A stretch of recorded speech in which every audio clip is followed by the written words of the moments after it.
Olá, queridos, queridas, bem-vindo ao podcast GPS Jurídico. Hoje o nosso convidado é super especial, mais um convidado super especial, estamos cheios de convidado especial, Popó. Popó é advogado, foi vereador por 2 vezes, é candidato a vereador novamente, uma pessoa fantástica, foi meu aluno na pós-graduação em Direito Público, um excelente aluno, super dedicado, super competente, tanto que eu convidei o Popó para dar uma aula nessa pós-graduação em Direito Público. Ele foi aluno e depois ele foi professor. E hoje eu estou com ele aqui para conversar um pouquinho sobre direito público, sobre cidade, sobre município e a função do vereador. Popó, é um prazer te receber aqui, como sempre. Sucesso total.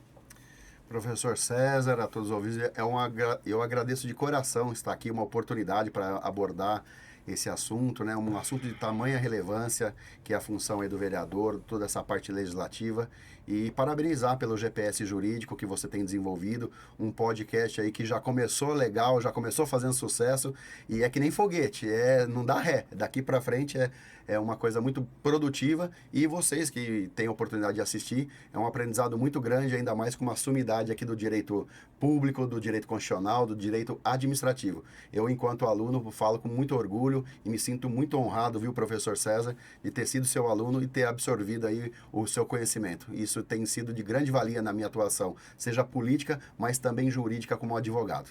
Obrigado, Popó. Então vamos começar, né? O povo quer ouvir a gente, então vamos lá. Primeira coisa que não podia faltar, qual é o papel constitucional do vereador? O que faz o vereador? Qual é a função do vereador para o município, para a cidade e principalmente para o cidadão? Professor, obrigado aí pela oportunidade, né, pela pergunta. Isso, sem dúvida, é um mistério na cabeça de muitos, é uma dúvida na cabeça de muitos. O vereador, inicialmente, a função precípua dele é fiscalizar o executivo de fato.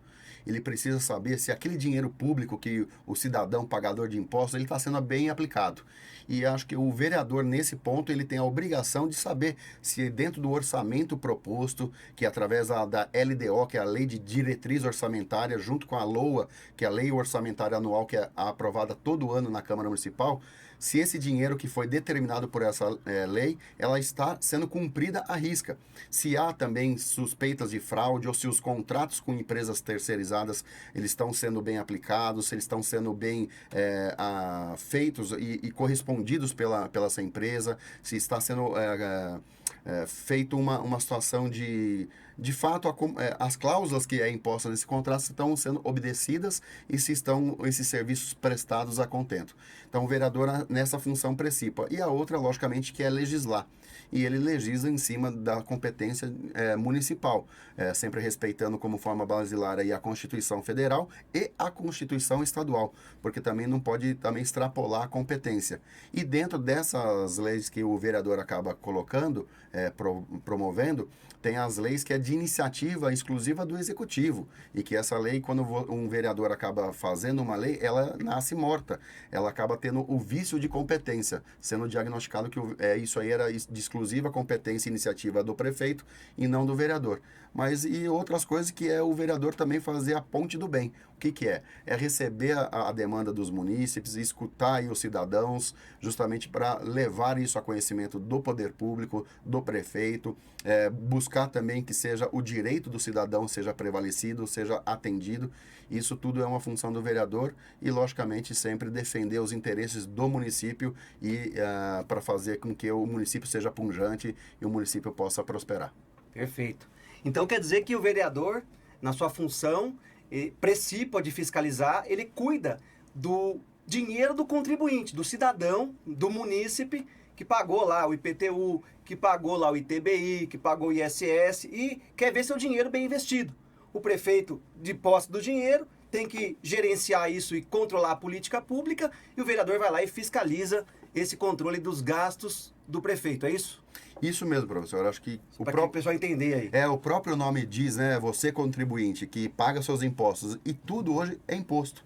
Hoje tem um imposto ali na questão de qualquer coisa que você compre no comércio, que você compre no supermercado, assim, e também o imposto do IPTU, ou seja, também você como empreendedor, como empresário da cidade, você acaba pagando o ISS, o ICMS, que é um imposto estadual, mas ele retorna um tanto para o município. O ISS não, ele é todo destinado, ele é recolhido no município e ele fica no município, assim como o ITBI, mas existem outros impostos, seja o IPVA. O IPVA, 50% é destinado ao Estado e 50% do município. O imposto de renda, ele vai lá para o governo federal e depois ele vem redistribuindo e chega numa uma fatia para o município.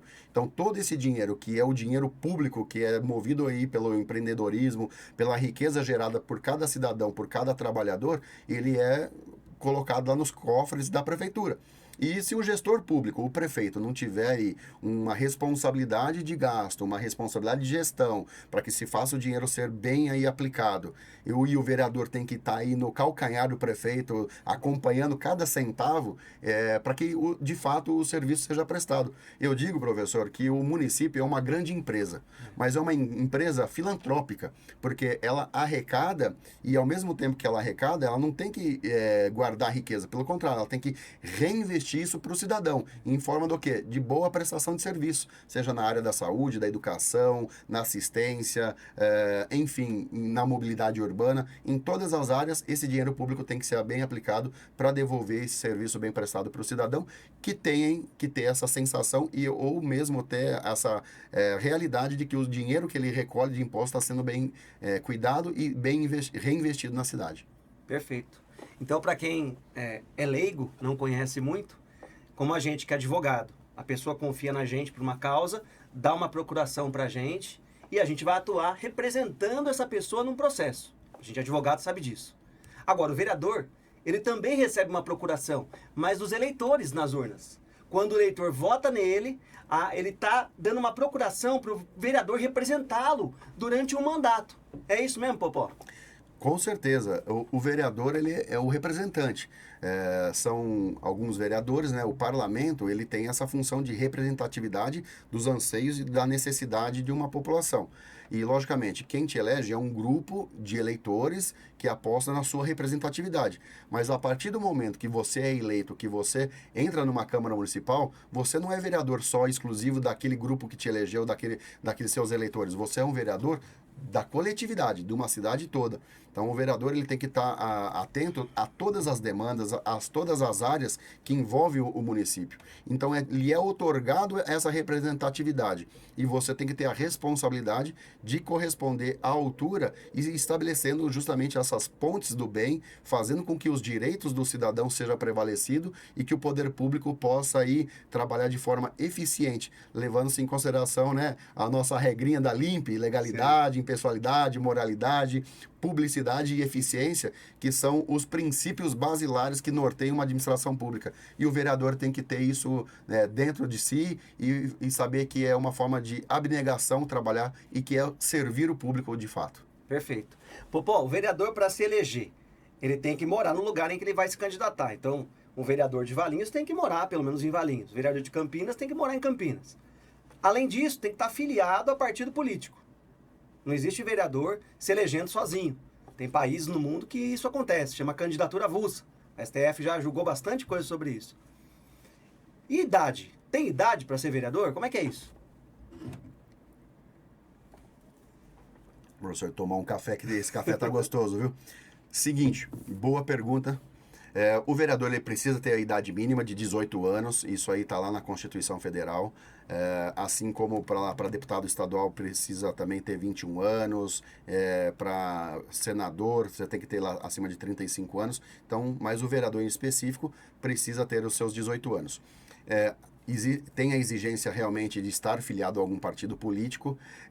Eu tive a oportunidade de fazer também uma pós-graduação em Direito Eleitoral e Processo Eleitoral, lá na Escola Paulista de Magistratura, e eu fui defensor muito da questão da candidatura avulsa, porque eu acho que hoje são princípios e valores que cada um carrega para si, que muitos programas dos partidos, e hoje o Brasil tem aí pelo menos 33 agremiações políticas partidárias, e que nós não temos 33 ideologias, nós não temos nem, né, acho que, e o que acontece?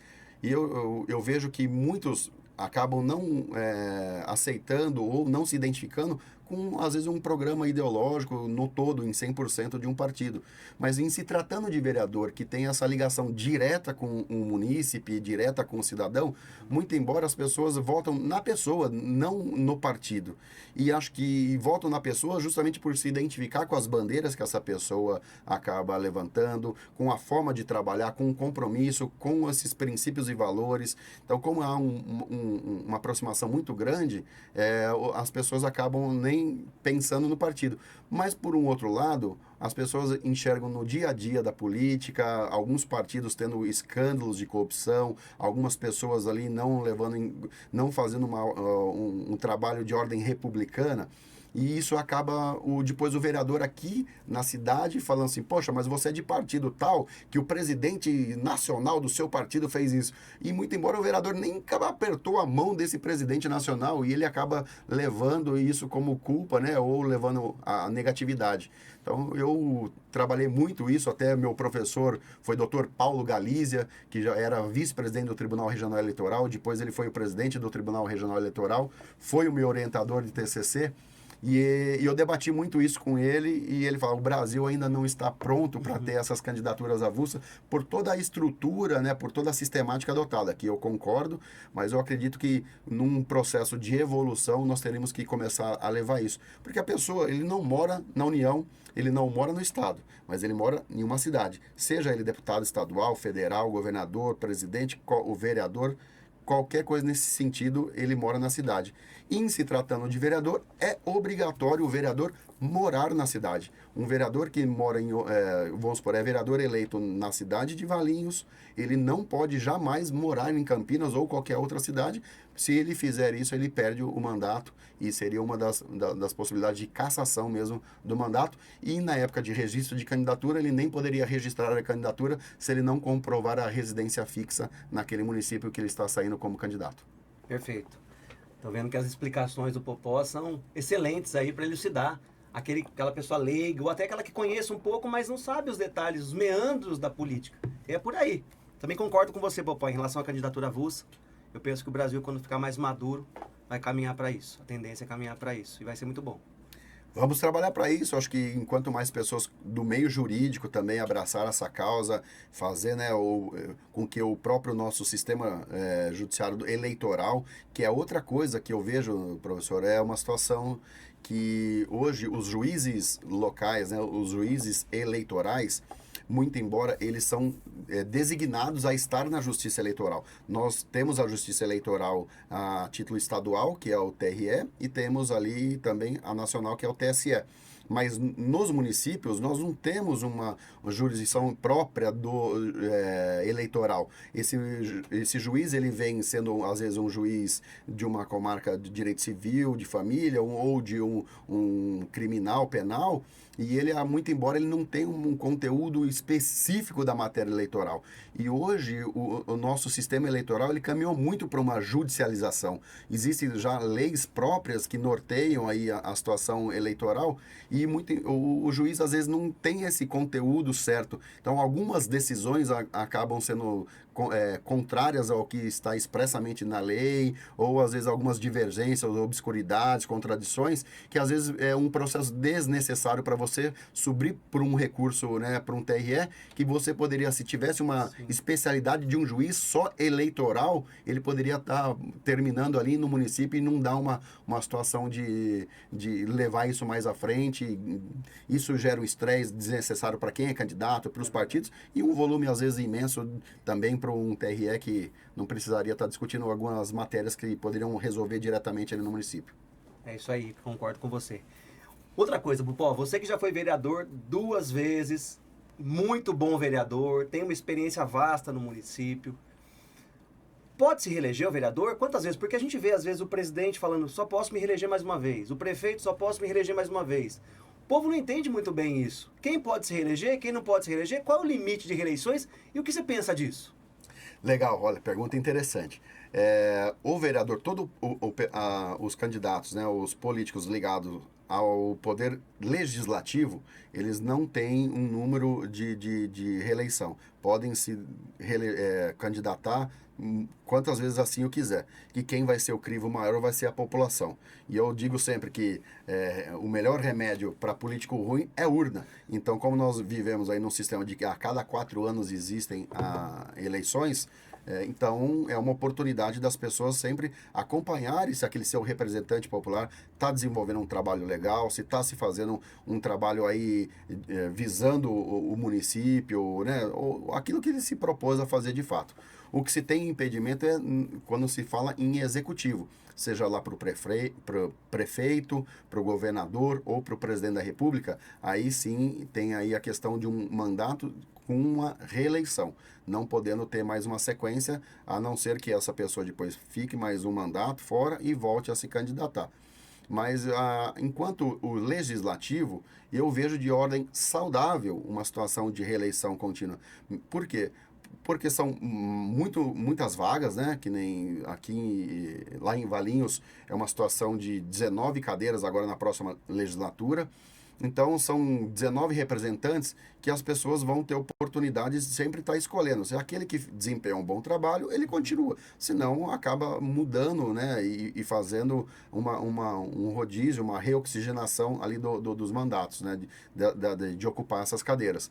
Mas o prefeito, no caso, como ele é o guardião das finanças e ele tem ali o poder concentrado na mão de fazer o orçamento, de gerir mesmo, de executar a política pública, eu vejo que, então, justamente a lei veio impedir a sequência de reeleições, justamente porque daí pode-se criar um certo vício, né? E o uso da máquina em benefício próprio.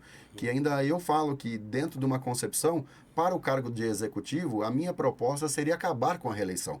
Porque o que eu sinto? Eu sinto que, muito embora, quando o prefeito, no primeiro mandato, ele senta na cadeira de prefeito, ele começa já a trabalhar para a reeleição dele. Ele, muito embora algumas ações que ele poderia estar fazendo em pró ao município de fato, sem pensar no eu, sem pensar no individualismo dele, ele acaba pensando ele mede algumas ações para não comprometer a reeleição dele. Então, eu acho que a reeleição hoje já não é mais saudável para o cargo de executivo. E nós precisaríamos montar ali, né, uma situação de 5, 6 anos, o que eu acho que 6 anos seria o ideal, justamente porque a legislação administrativa, ela impede algumas coisas. Que no primeiro ano o prefeito ele trabalha com aquele orçamento proposto pelo antecessor. E no último ano dele de mandato, ele fica engessado em fazer algumas coisas por ter entrado num ano eleitoral. Ou seja, de fato, o prefeito, né, o executivo, ele tem 2 anos de fato para trabalhar, para que depois ele comece a também mostrar resultado que fortaleça o orçamento dele. Então, acho que se a gente colocar 6 anos sem direito à reeleição, vai ser muito bom para o município, para o estado, para o país, porque daí a pessoa que estiver à frente do executivo vai falar, não, eu vou deixar um legado de contribuição e se depois de um outro mandato eu ainda tiver um recall legal, uma aceitação, ele pode voltar. Mas eu acho que é pensando nessa forma que a gente vai fazer o bem para a cidade. E essa ideia valeria para o executivo federal, estadual e municipal, né? Dos 6 anos. Presidente, governador e prefeito, para uniformizar a situação, né? Com certeza, dentro do próprio executivo, né? Seja municipal, estadual e federal, porque a pessoa é um ser humano que ocupa ali. Não adianta, o presidente, o governador ou o prefeito sentou na cadeira, ele vai pensar na reeleição. É intrínseco ao ser humano. E acho que muitas decisões a serem tomadas, elas podem ser tomadas de ordem, né, republicana, olhando para o bem da coletividade e não medindo essas ações só pensando naquela questão de reeleição. Sim. Que acontece, e não adianta falar que não acontece, porque acontece dessa maneira. Estão vendo aí o Popó passando a experiência prática dele para vocês aí, né, que estão tomando conhecimento, vivenciando um pouco da função do vereador e dessa ambiência da municipalidade. É muito interessante, Popó, saber disso.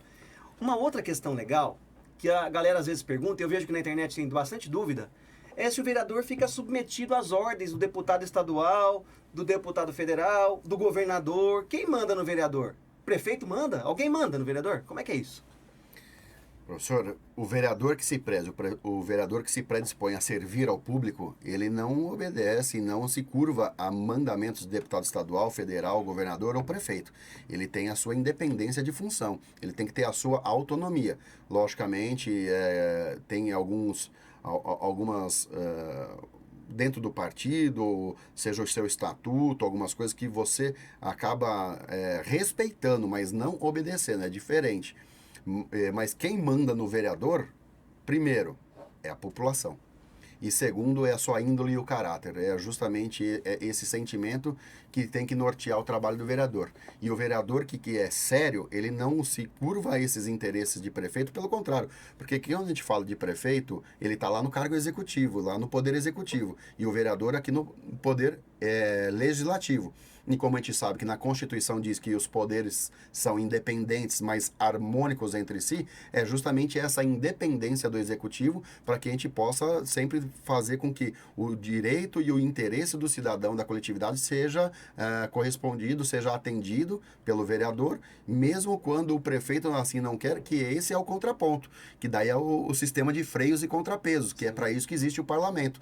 E o parlamento, sem puxar a sardinha para o meu lado, por ser aí da parte do legislativo, o parlamento é a voz do povo, e ainda vem aí no parlar, é justamente trazer aí a palavra, o reivindicar e de representatividade. Então é o poder mais nobre que se tem entre legislativo e judiciário, é justamente a representatividade direta da população, que é onde que o vereador tem que ter e não se curvar esses interesses, ainda mais quando são os interesses pessoais. Perfeito. Já que você falou de parlare, vamos entrar no tema grande do nosso podcast, que é a imunidade parlamentar. O vereador é imune, porque a gente vê toda hora o vereador batendo boca um com o outro, falando mal do executivo, das políticas públicas, do mau gasto, do mau gerenciamento do dinheiro público, ofendendo às vezes, né, uma discussão acalorada, muitas vezes saindo dos limites até das raias do permitido, mas eles batem boca direto. É permitido isso? Não é? Cabe danos morais? Não cabe? É crime contra a honra? Como é que é isso? Professor, excelente pergunta e até uma oportunidade de desvendar um pouquinho do mistério, né? Que as pessoas acham lá que o vereador tem uma imunidade completa, né? Uma imunidade absoluta. E, de fato, o vereador não tem essa imunidade absoluta. O que a gente diz é que existe a imunidade material, ou seja, uma inviolabilidade, e não uma imunidade formal e material. A questão da imunidade material, ela vai ter a condição do quê? De imunidade por voto, palavras ou opiniões. E lógico, isso tudo também dentro de um fato que poucos esquecem e acabam não se atendo, que é dentro da jurisdição do próprio município, daquele município que o vereador foi eleito. E um vereador que às vezes vai dar uma entrevista fora da cidade que ele atua, se ele chegar a atacar algum vereador, algum outro político da cidade, alguma coisa, ele pode responder sim por essa situação de injúria, de ofensa, ou seja, ele não está resguardado por essa imunidade. E o que acontece é o seguinte, dentro até mesmo da própria Câmara, nas discussões acaloradas, você tem que manter o decoro. Você não pode proferir palavras de baixo calão, você não pode ofender, às vezes, a parte do pessoal daquele vereador ou de qualquer outra pessoa, seja do prefeito ou até mesmo de um munícipe ou de algum empresário, alguma coisa que fez errado na cidade. Você tem que manter o decoro, justamente porque o regimento de uma Câmara Municipal assim o exige, a própria Constituição ou a própria Constituição estadual, ela prevê essa situação do decoro do parlamentar. E o vereador, então, ele fica restrito a essa inviolabilidade, essa imunidade material e não a formal. A formal, ela é extensa aí ao deputado estadual, deputado federal, o senador, que é justamente que daí ele pode transitar. O estadual, ele vai poder falar as coisas durante o estado, né, no estado como um todo. E já o deputado federal, ele tem abrangência nacional, assim como o senador.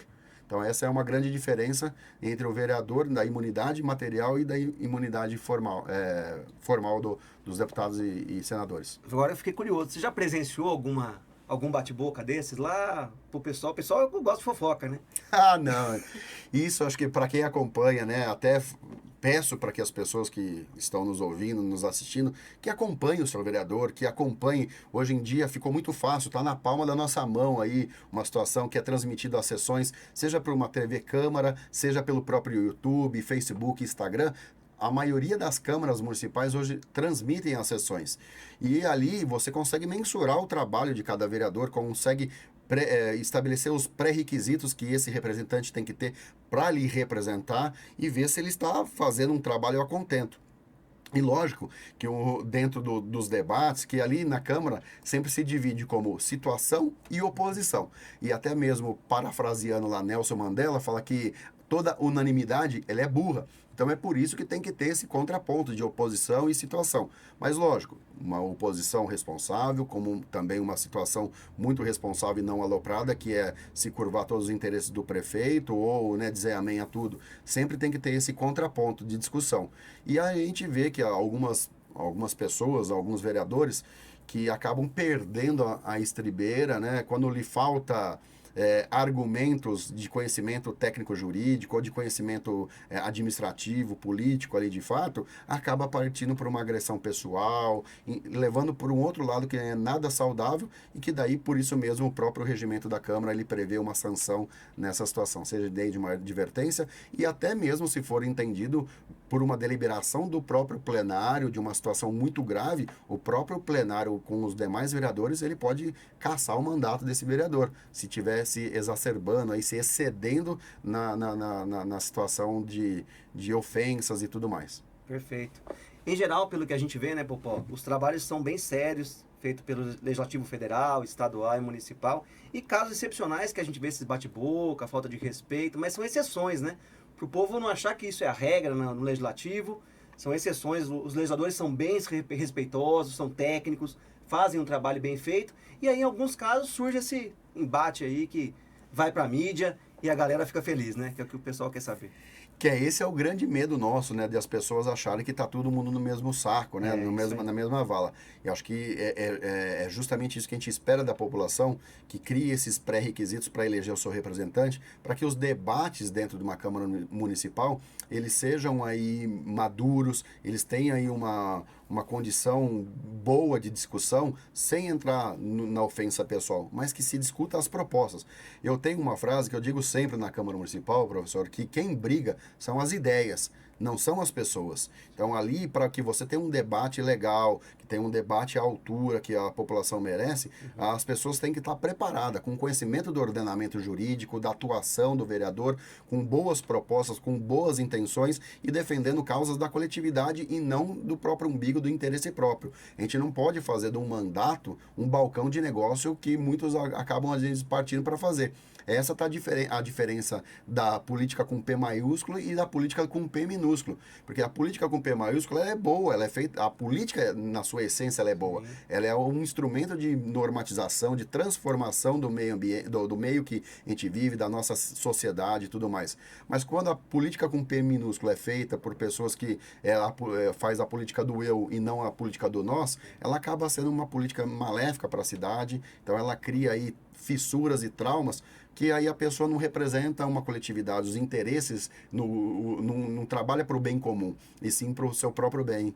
Então isso que é muito importante, o eleitor, a eleitora, porque, professor, de fato, hoje eu estou político, amanhã não sei, mas eu sou cidadão desde quando eu nasci e vou ser cidadão até quando eu morrer. Então, toda a semente ruim que eu plantar hoje, eu posso colher amanhã. Então, se a gente não pensar nessa situação de que todo o nosso trabalho é feito para a coletividade e isso reflete daí no popó, né, no vereador, na parte, no eu físico, né, no eu lírico da coisa, a gente tem uma concepção muito chula do que é a política.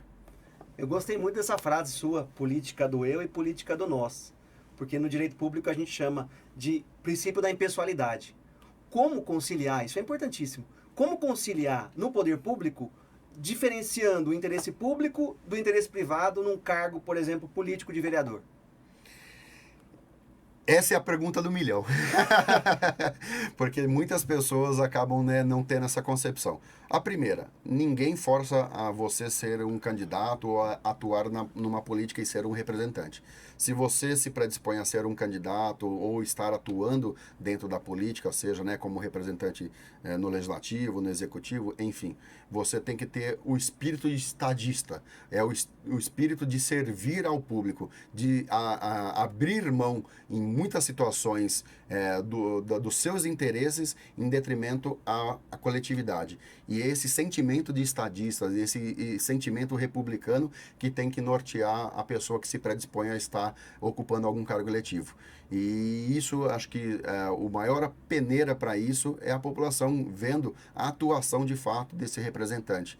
E o que acontece, as pessoas acabam vindo, olhando no mandato eletivo ou no meio da política como uma forma mais fácil para se enriquecer, um meio, né, totalmente mais confortável para atender os seus próprios interesses.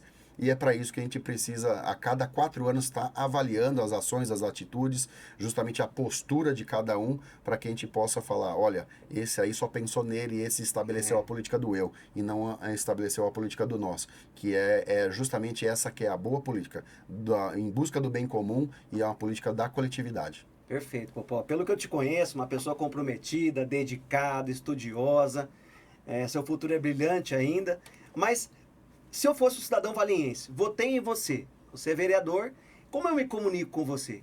Agora com as novas tecnologias, Telegram, WhatsApp e outras tecnologias que estão chegando por aí, qual é o melhor meio do cidadão ter acesso mais fácil ao seu vereador, seja ele eleitor seu ou não, porque você representa todos? Como você vai acessar mais fácil agora o seu cidadão do município? Olha, isso aí é uma coisa interessante, né? Antigamente, não existia aí essas tecnologias de comunicação, os jornais locais do município, eles eram aí, sobretudo, né, municípios pequenos, às vezes eram semanais, até mesmo quinzenais ou mensais, então as informações acabavam não chegando. E a forma de se comunicar com o vereador, às vezes era só também indo à Câmara Municipal. Mas você que trabalha o dia inteiro, que tem seus compromissos, você consegue durante o dia ir lá atrás de um vereador que está lá no gabinete buscando, né, atender a população? Não, muito difícil às vezes você deixar. Mas você tem a sua reivindicação, você tem aí o seu, às vezes uma ideia, uma sugestão, uma crítica, você precisa às vezes de uma informação e que o vereador está lá também para isso, para ajudar, para fazer essa ponte do bem. E hoje com as tecnologias a gente tem inúmeros meios de comunicação, seja por um Instagram, seja pelo Facebook, seja também por um e-mail, seja pelo próprio telefone e seja pelo WhatsApp, que eu me prontifico ainda sempre a colocar o meu WhatsApp pessoal de comunicação com as pessoas, porque as pessoas às vezes à noite acabam mandando um WhatsApp para você, algum questionamento, então isso aproximou muito. Então você fazendo bom uso dessas tecnologias hoje de comunicação e usando disso para aproximar o cidadão. E, professor, eu falo, dentro do meu mandato, eu sempre estabeleci a política da pessoalidade. Eu gosto do olho no olho, sabe, do contato, daquela energia, sabe, de pele a pele. Por quê? Porque você, às vezes, também usar só de um aplicativo lá de comunicação social, seja o Instagram, o Facebook, qualquer coisa, gravar um vídeo, é muito fácil. Mas você aí estabelece um monólogo. E o meu negócio, eu sempre digo, você tem que estabelecer um diálogo, porque num diálogo com o cidadão, você não consegue saber de todos os problemas de uma cidade, você não é o dono da verdade, mas o que você consegue é conversar com as pessoas e numa conversa saudável, você começa a abrir os olhos para outras áreas, para outras situações que, muito embora cada um tenha uma visão do que é município, cada um tem uma visão de uma necessidade, de uma dificuldade ou de um problema que envolve o município. E, de fato, o vereador ele tem que estar atento a isso, em múltiplas áreas. Não tem como ser vereador só de uma bandeira. Tem que ser o vereador de todas as bandeiras. Inclusive, eu falo, a minha bandeira é a família. O meu propósito é trabalhar para uma sociedade. Então, acho que enquanto mais atuante e intersetorial, multissetorial eu possa ser, e os setores estão interligados, eu consigo avançar com política pública saudável e fazer esse canal de comunicação com a população importantíssimo. Porque a gente vê bastante o vereador falando, né, nas campanhas principalmente, minha bandeira é defender os negros e pardos. A minha bandeira é defender a LGBTQIA+. Minha bandeira é defender as pessoas com deficiência. Então, a sua ideia é mais ampla que isso, né? É defender o cidadão como um todo, a família, o idoso, o avô, a avózinha, o pai, a mãe, as crianças. É isso, essa é a ideia. Com certeza, eu acho que até mesmo, né, por ser seu aluno na parte de constitucional, lá está escrito dizendo que homens e mulheres são iguais perante a lei. E eu acho que quando você respeita a sua Constituição, independente de raça, cor, credo, condição física, você trabalhar com as pessoas, enxergando o ser humano, você está enxergando todo mundo. E é esse o meu propósito, enxergar a pessoa, o ser humano, fazendo com que os seus direitos e deveres sejam garantidos também. Então, você fazer, é importante política pública para prestigiar, para contemplar as minorias, isso sem dúvida. Mas a gente pode ter certeza, você enxergando a pessoa como ser humano e fazendo política pública para a pessoa, você está falando lá do bebezinho, desde do nascituro, seja da criança, do adolescente, do adulto, até do pessoal da melhor idade. Você construindo essa sociedade mais justa, igualitária e fraterna, você pode ter certeza, você está abarcando todos esses segmentos e representando e levando política pública para todas essas pessoas. Perfeito, Popó. Em relação à acumulação de cargos, o nosso prefeito atual, quando era vereador, ele acumulava um cargo público com vereador. Hoje pode também acumular, a Constituição permite que acumule cargo de vereador, um cargo público com um mandato de vereador. Sim, ele... Vocês veem isso na prática? Como é que é isso? Isso, ele pode ocupar, o vereador ele pode ocupar o cargo, às vezes, público, seja com um cargo efetivo, né? Um cargo que seja proveniente de um concurso público, não um cargo em comissão.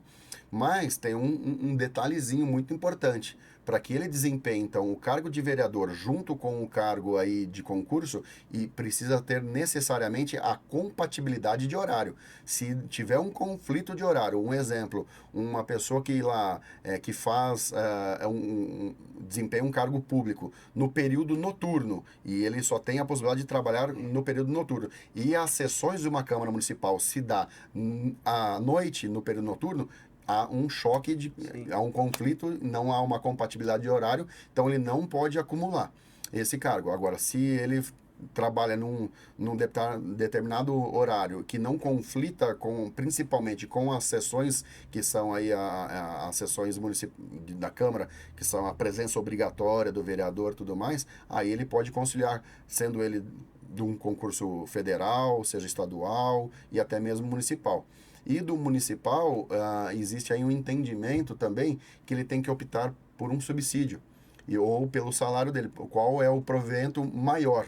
Então, ele não pode também ter um acúmulo de recebimento, né, do seu salário ou do subsídio cumulativo, se é a mesma fonte pagadora. Então, se ele for um funcionário municipal, ele não pode receber da prefeitura, porque o dinheiro que você recebe lá enquanto vereador, pelo seu subsídio, ele é de um caixa único, ele é proveniente de um orçamento que vem do executivo. Então, ele não pode ter essa cumulatividade de percepção de subsídio ao salário, sendo da mesma fonte pagadora. Perfeito. E os prefeitos, né, que a gente vai ter eleição municipal, só para alertar o nosso ouvinte, os prefeitos não podem acumular. Se ele tiver um cargo e um mandato de prefeito, ele vai ter que se afastar do cargo, desempenhar o mandato de prefeito e depois ele volta para o cargo dele, né, conforme a Constituição Federal. O detalhe do prefeito, aproveitando aqui o contexto de eleições municipais, e dá um tempo para o Popó tomar uma água para ele, é que o prefeito pode optar pelo salário. O prefeito pode optar pelo salário do cargo ou pelo salário do subsídio do prefeito. É isso mesmo, né, Popó? É isso mesmo, ainda mais sendo que o prefeito, o cargo de prefeito é uma dedicação exclusiva. Então, ele tem que estar trabalhando exclusivamente para ir como prefeito, ou seja, prefeitando mesmo para a cidade, afastando de todas as outras funções. E mesmo quando o prefeito ele tem um cargo na iniciativa privada, ele tem que se afastar, ele tem que estar com uma dedicação exclusiva para o cargo de prefeito. Perfeito. Uma outra questão que a gente tem falado bastante, Popó, na doutrina, agora uma coisa mais teórica. A gente vive um federalismo cooperativo. O que é isso? A União, os estados, Distrito Federal e municípios devem atuar de forma cooperativa e não de forma conflitiva, obviamente. A nossa federação se compõe por todos esses entes. O município é uma pequena célula ali, né? Temos mais de 5.500 municípios no país. Mais 26 estados do DF, mais a União. É muita gente, é muita pessoa jurídica. Como trabalhar de forma cooperativa sem que, essa é uma pergunta desafiadora, sem que eu me submeta a comandos de deputado federal, de deputado estadual? Como conciliar tudo isso sem ordens, sem hierarquias? Não, é justamente pensando, né, na harmonia dos poderes, do entendimento. Logicamente, respeitando o regramento dentro das suas competências. Existe lá estabelecido o que é de competência do âmbito federal, o que é de competência do âmbito estadual e municipal. Logicamente, dentro de um regramento, o município é o ente mais fraco dentro da capacidade limitada de legislar. Tendo aí, podendo legislar no aspecto cultural local, na parte ambiental local, mas respeitando também a legislação seja estadual e a Constituição Federal, que já prevê várias situações. Então, o município acaba legislando de forma complementar ali naquela lacuna que o município tem e aquela margem pequena de legislar. Então, para que não haja conflito e também algumas leis que é de exclusividade, seja de um parlamento, né, de um Congresso Nacional ou de âmbito estadual, para que não haja esse conflito, porque já vi muitos casos de vereador propor leis que chocam com aí a situação que é de exclusividade de competência federal ou estadual, e até mesmo leis que são de iniciativas próprias do prefeito. E essas leis, muito embora depois, quando há uma provocação, ela acaba se tornando inconstitucional. Então, essa lei a gente chama de natimorta, né? Então, ela nasce com um vício de competência que, muito embora, professor, eu vejo alguns vereadores que, talvez por falta de conhecimento, ou que levam só para uma situação política eleitoreira, querendo prometer coisas, querendo falar que vai fazer uma lei tal, que não é de competência dele. Então, isso é uma forma de enganar a população, enganar o eleitor. E quando ele acha que ele está ganhando com isso, e ele coloca uma lei, e essa lei, seja que daí tem aquele controle interno da Câmara, que são as comissões. Eu já tive a oportunidade de estar à frente de uma comissão, a mais importante no meu julgamento, que é a Constituição e Justiça, que é onde que você faz toda a parte de constitucionalidade, de controle constitucional daquela legislação. E eu já arrumei briga, de fato, com muitos vereadores que queriam que eu desse o parecer favorável àquela propositura, àquela lei, e eu falei, não, eu sou um cara legalista. Falei, aqui não existe política dentro dessa comissão. E até mesmo para resguardar o próprio vereador. Porque depois, quando a lei é julgada inconstitucional, o cara vai falar assim, pô, mas será que esse vereador não sabia? Se ele não sabia, ele não está preparado para ser vereador. Então, a gente tem que olhar esse lado da tecnicidade jurídica para que a gente tenha eficiência e não gaste também de um tempo de uma Câmara Municipal, não gaste de toda uma estrutura do município, sabendo que é uma coisa que está expressamente dita que não é de competência do vereador. E então, é aí que está a diferença entre a boa política e a politicagem, né? Literalmente perdendo tempo e dinheiro do cidadão, né? Gastando tempo e dinheiro do cidadão. É bem isso, é bem isso. E assim, e falo mais, Popó, eu acho que não só na política lá dentro, respeitar a Constituição, respeitar a diversidade de competência federativa prevista no próprio texto constitucional, mas mais, na campanha, muitas vezes eu vejo. Eu vou no Instagram ali e vejo um político fazendo uma propaganda. O cara falando, eu vou acabar com o aborto. É município, a competência é federal, crime. Então, o povo muitas vezes não sabe disso. O povo se engaja naquela política do vereador e não sabe que aquela competência nunca vai ser do vereador. Ele nunca vai fazer isso. Na função de vereador não dá, porque não é uma competência dele. Então, isso que o Popó está falando é muito importante. É muito importante você confiar no seu político e saber se ele está falando realmente a verdade, investigar. Porque hoje a gente tem meios de investigar. Né? Dá para ir buscar, pergunta para alguém que conhece um pouco mais o direito, vai numa pessoa da sua confiança que conhece o direito. Não fique enganado, porque fake news está rondando por aí, né, Popó? E nas eleições a fake news agora interfere demais. É importante que a gente tenha o conhecimento correto da lei, da Constituição e do direito e confiar em pessoas honestas e corretas que conhecem o direito para conseguir entender melhor isso e confiar nessa pessoa no que ela está falando. Não é isso, Popó? Perfeito, professor. Acho que e outra, né? Hoje em dia, não que dentro do seu, como que é, do professor Google e tenha todas as informações precisas e corretas. Muito embora algumas coisas são ali deturpadas e equivocadas. Mas está fácil você buscar, às vezes, uma informação, não com tanta profundidade, com tanto detalhamento, mas de uma ordem mais superficial, você consegue saber se aquela pessoa está falando a verdade ou não. A vida da pessoa também está exposta a muitas ações, ali a questão de algumas coisas ficam gravadas na internet, ali na busca do Google, e isso é muito importante o cidadão ter isso, é que às vezes passa tempo ali só olhando foto e esquece de que pode usar aquele instrumento como fonte de pesquisa, né? Ainda mais nós ali, advogados, nós temos um instrumento de entrar no sistema ali do Tribunal de Justiça, seja no CNJ, do STF, de todas aí as instâncias judiciais, a gente consegue também buscar informações enquanto advogados, e lógico, não sendo aqueles processos que correm sob segredo de justiça, mas para que a gente possa ter alguns parâmetros e algumas informações, seja jurisprudências, julgados recentes, novos e qualquer tipo de interpretação nesse sentido.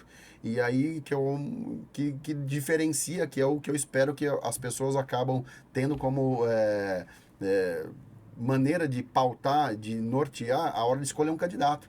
Ver se esse candidato ele está preparado para te representar, se de fato a atuação dele está tendo aí condições mínimas de desempenhar um papel, sabendo respeitar a hierarquia das leis, a hierarquia das normas, ver qual que é na verdade a essência da função do seu vereador e não prometer uma coisa que ele vai ser contra o aborto, que ele vai fazer uma legislação de ordem local, sabendo que isso é totalmente de competência do Congresso Nacional. Nem o presidente da República pode legislar sobre isso. É só o Congresso Nacional.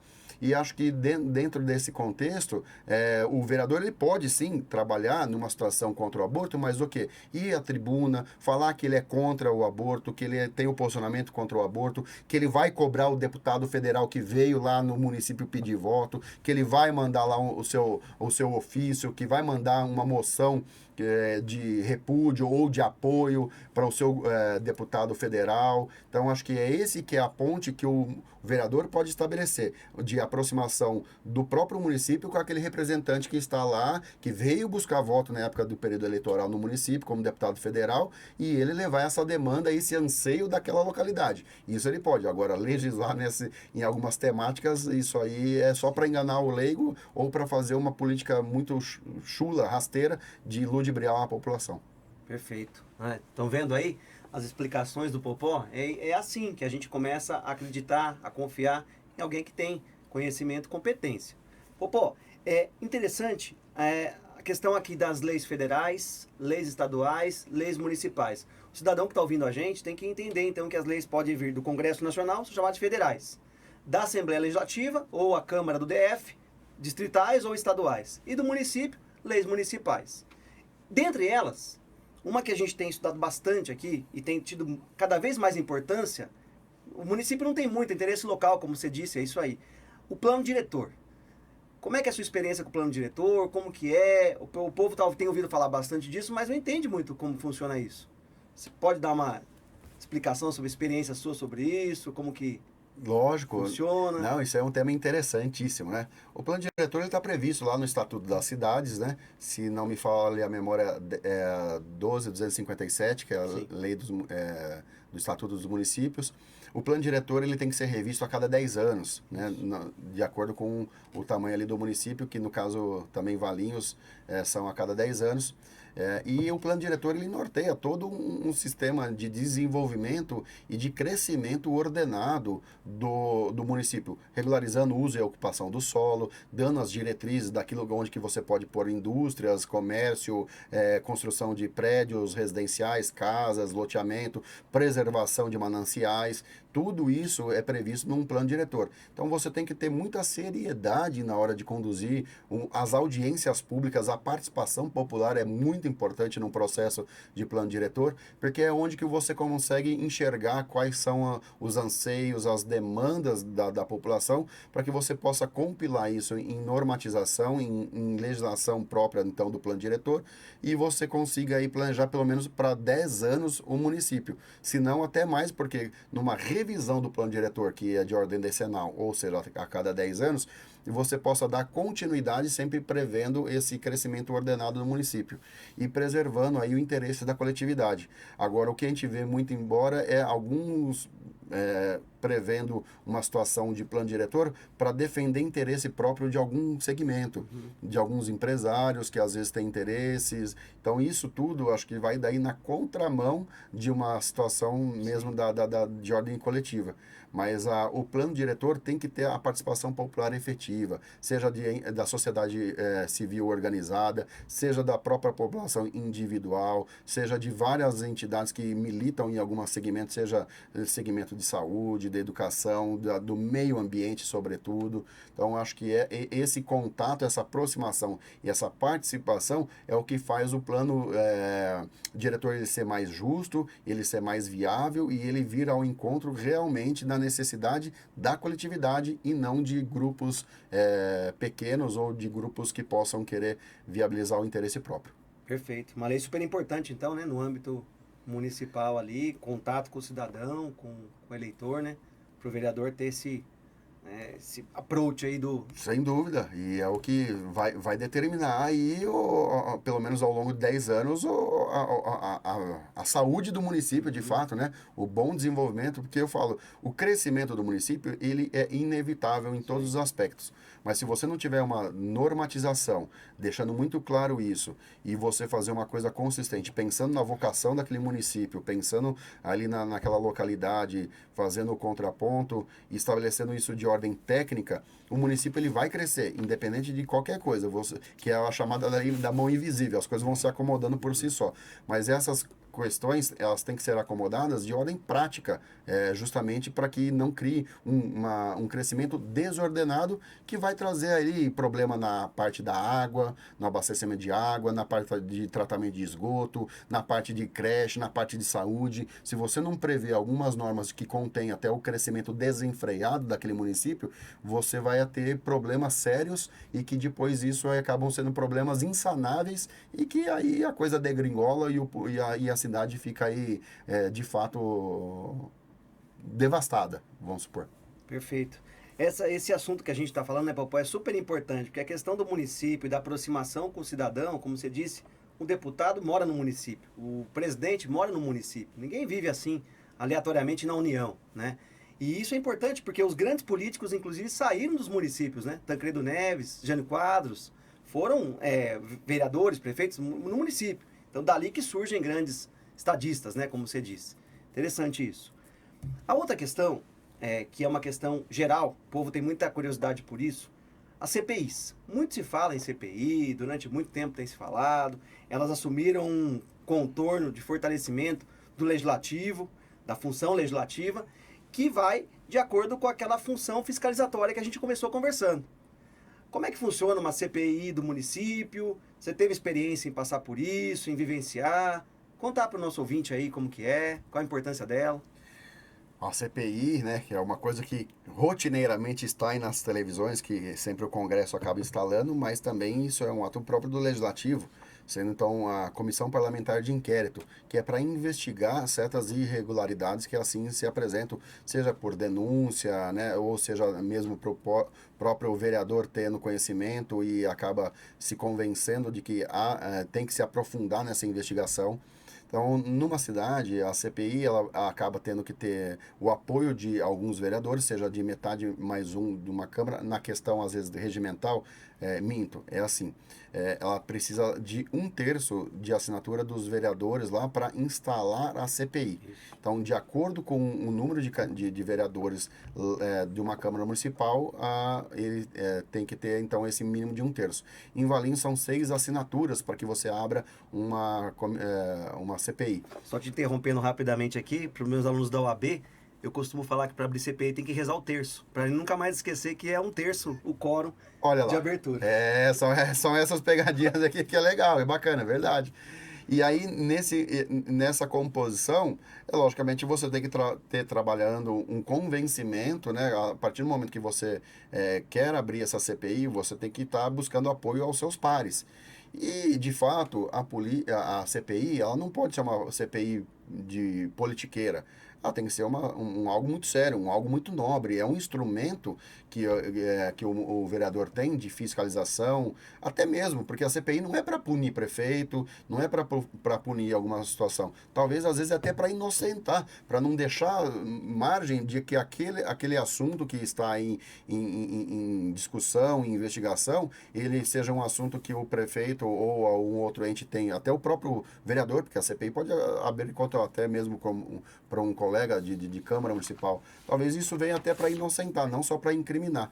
E você tem que ter toda uma maturidade de tecnicidade jurídica para fazer essa investigação, buscar uma coisa muito responsável, porque pode-se criar algumas fissuras, alguns estragos, que se for uma situação totalmente sem propósito, politiqueira, isso aí ela vai do nada a lugar algum, daí é como no jargão popular, acaba em pizza, e você gasta o dinheiro público, você gasta todo esse tempo do legislativo, sendo que você podia estar fazendo uma coisa que viesse ao encontro mesmo da necessidade da população. Então tem que ter muita seriedade e responsabilidade na hora de propor e na hora que tiver criada a CPI, você fazer um trabalho muito responsável. Excelente.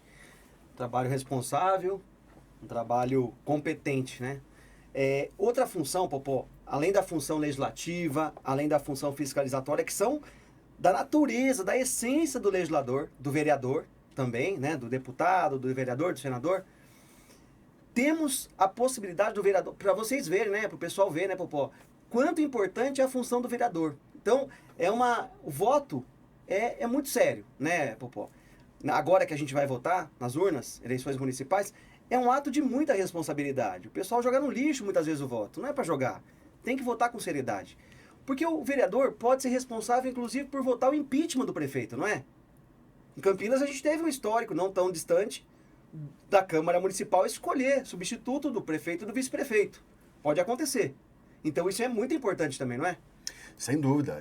E você vê, um instrumento usado hoje numa Câmara Municipal é a CP, que a gente chama que é uma comissão processante, que você faz primeiro um trabalho de comissão, que você afasta o prefeito lá por, no mínimo, seus 180 dias lá, para que você possa ter margem de investigar certas coisas, de processar mesmo o prefeito de alguma irregularidade, buscar informações e que depois, a partir da instalação da CP, você faça, então, ficando muito claro que aquele prefeito incorreu em ato de corrupção, em falta de decoro, em alguma coisa lesiva ao erário público, você possa empichá-lo mesmo, né, impeachmentá-lo aí do cargo.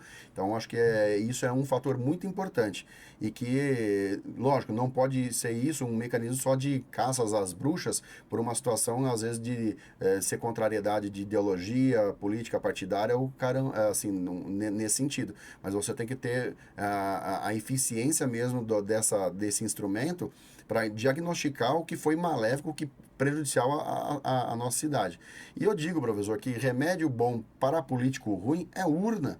Nós temos que aí ir para a urna e que, muito embora, né, algumas pessoas falam, porque o ato de votar é obrigatório. Não, a gente não pode interpretar que é uma obrigação votar. Nós temos que pôr como concepção que é um direito conquistado. Se nós levarmos há anos atrás, aí, né, e não muito tempo atrás, o voto ele era segmentário, ele tinha algumas pessoas que eram excluídas do direito de votar. Então, hoje, nós temos que encarar como um direito de votar e escolher o seu representante. O duro é o seguinte, que muito embora as pessoas não levam dessa maneira, e não enxergam dessa maneira, mas todo o povo tem o político que merece. Então, às vezes, se o parlamento está indo mal, se o prefeito está indo mal, isso é reflexo da iniciativa da vontade popular. Então, talvez é aquele camarada que vendeu o seu voto para aquele cara que é legalzão, que pagou o churrasco no bar, que fez pagou a pinga, que pagou a cerveja. Esse cara ele não pode ser o legalzão, não pode ser o político. Porque esse mesmo cara que se prontificou a comprar o seu voto dessa maneira é o primeiro cara que vai chegar num parlamento, lá numa Câmara Municipal, e vai vender o seu voto. Ele vai fazer do mandato dele um balcão de negociação pensando nele e fazendo uso do dinheiro público, do seu dinheiro. Então, acho que quando você começa a falar, olha, não, o político que veio me convenceu a votar nele pela condição intelectual, pela capacidade postulativa, pela capacidade de trabalho dele, esse cara vai me representar. Não o cara que, na época eleitoral, acabou me comprando, né, ou pagando um documento atrasado, carro, pagando uma cesta básica. Meu, isso aí acabou. Isso aí era da época do coronelismo, do assistencialismo puro e simples. Hoje nós precisamos de ter aí a condição de eleger pessoas do bem, bem intencionados, com espírito de estadistas, mas que estejam preparados para que possam representar cada cidadão. Que não é brincadeira. Ocupar cargo público é uma coisa de muita responsabilidade. Eu concordo com você, Popó. Eu acho que a tendência num estado maduro é essa, isso que a gente está fazendo agora.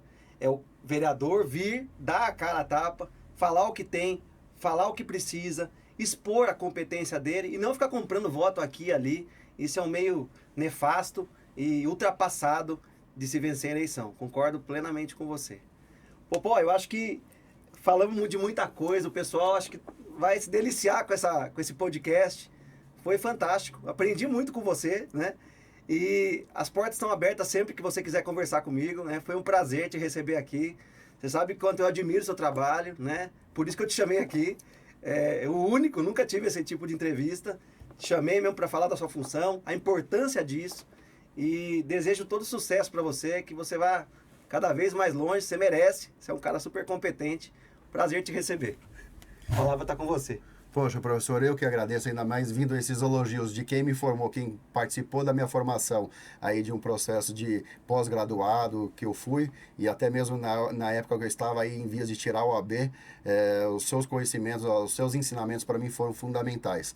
E isso aí me proporciona ter essa atuação justamente, né? Tanto como advogado e tanto como homem público. Então, sem sombra de dúvida, quem agradece sou eu, e faço votos para que o GPS jurídico já é um sucesso, que possa prosperar ainda mais, que possa vir mais pessoas aqui colaborar com as temáticas, que eu sei que são temáticas deliciosas a você que seja estudante, seja advogado, atuante, e é sempre bom a gente buscar esse conhecimento. E você que está nos assistindo, que quiser também acompanhar um pouquinho do meu trabalho, seja ali do meu trabalho, seja político também jurídico, lá é só dar o @popovalinhos, que você vai me encontrar, seja no Instagram ou no Facebook. A gente tem esse grau de comunicação. Por favor, aceito ideias, críticas, soluções, qualquer coisa para que a gente possa estabelecer o diálogo em busca do bem comum sempre. Muito obrigado, viu, professor? Obrigado, Popó. Então, não esquece, @popovalinhos, é isso, né? Isso mesmo.